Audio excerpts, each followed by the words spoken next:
Mr. Chair, I have an amendment at the desk. The clerk will designate the amendment.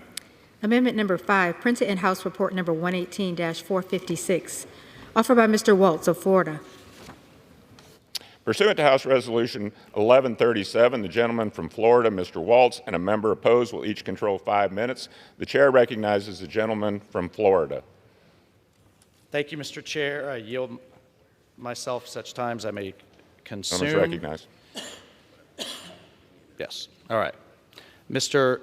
Speaker, I rise today in support of my amendment to permit the use of 702 information to vet foreign nationals entering the United States. This amendment enables the thorough vetting of all foreigners being processed for travel into the United States, whether that's a foreign national applying for a visa, applying for legal immigration, or crossing illegally our southern border. This is what I think a lot of Americans probably don't realize. Currently, Section 702 has only been authorized to collect information to support some Department of Homeland Security efforts to screen and vet foreign persons applying for travel or immigration to the United States. This amendment will enhance the vetting of all foreigners who come here. If national security concerns are found through this vetting, these results will be provided to the Department of Homeland Security, the State Department, and the Department of Defense to ensure the federal government is making the most informed decision before we allow foreign nationals admission. Mr. Speaker, we are 3 years into the worst crisis at the southern border in the history of the United States. And last year, Customs and Border Protection recorded 2.5 million encounters with people attempting to cross the United States from Mexico. Alarmingly, over the last 2 years, CBP has apprehended more than 70,000 special interest aliens, people from countries identified as having conditions that promote or protect terrorism. Mr. Speaker, the FBI director is ringing the alarm bells with the over 300 people on the terrorist watch list that are now somewhere in America, compared to just 12 under the last administration. This population includes 538 aliens from Syria, 659 aliens from Iran, 2 state sponsors of terrorism, I might add, in addition to 139 from Yemen, which right now houses the Houthis, and over 1,600 from Pakistan. We just saw ISIS-K attack Moscow.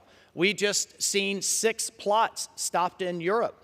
And I fear that we are about to suffer another attack like San Bernardino, like Pulse nightclub, or God forbid, another 9/11. And equally concerning, the fastest growing group entering through our southern border is now from China, our #1 adversary. Over 24,000 Chinese nationals have been apprehended at the southern border just in the last year. Of the 1.3 million illegal immigrants in the United States with deportation orders, over 100,000 are Chinese nationals. The American people expect us to use every tool we legally can, every intelligence piece of equipment, every database that we can to protect them against foreigners who would mean us harm. Mr. Speaker, we have these tools.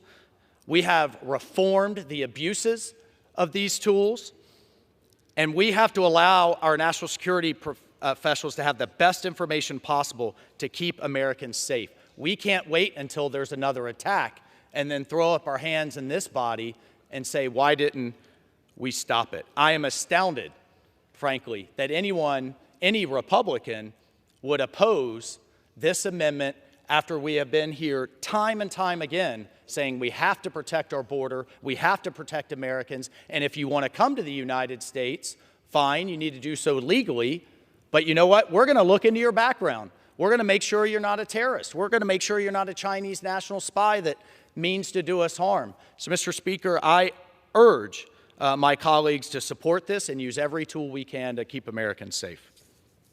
With that, Mr. Speaker, I yield. I reserve my time. Gentleman reserves. For what purpose does the gentleman from Ohio seek recognition? Mr. Chair, I rise to claim opposition to the amendment. The gentleman is recognized for 5 minutes. Thank you, Chairman. Now they want to expand it.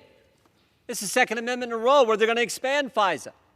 Can't have a warrant for the existing program, No, Ken, this giant haystack of information can't have a warrant when you go search American citizens there, but now they want to expand it and tell us you still can't have a warrant. Holy cow.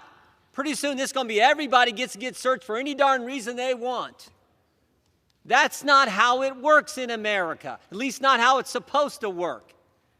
The Third Amendment is going to expand it too. We spent all morning talking about the warrant requirement, which should be so obvious, and they want to expand it. Now, look, I understand we got a border problem. Holy cow, do we understand that? And I may not agree with my Democrat colleagues on how to fix it. In fact, I know I don't.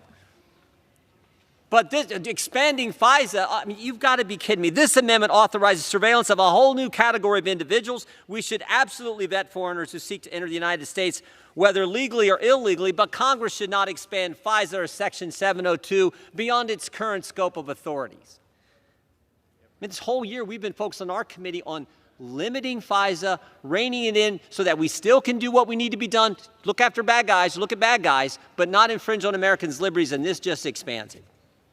That's not what the purpose of this bill is. We should address the border problem. Holy cow, our committee spent a boatload of time on it, and that's an issue where unfortunately we didn't get a 35-2 vote on H.R. 2, which was a good piece of legislation.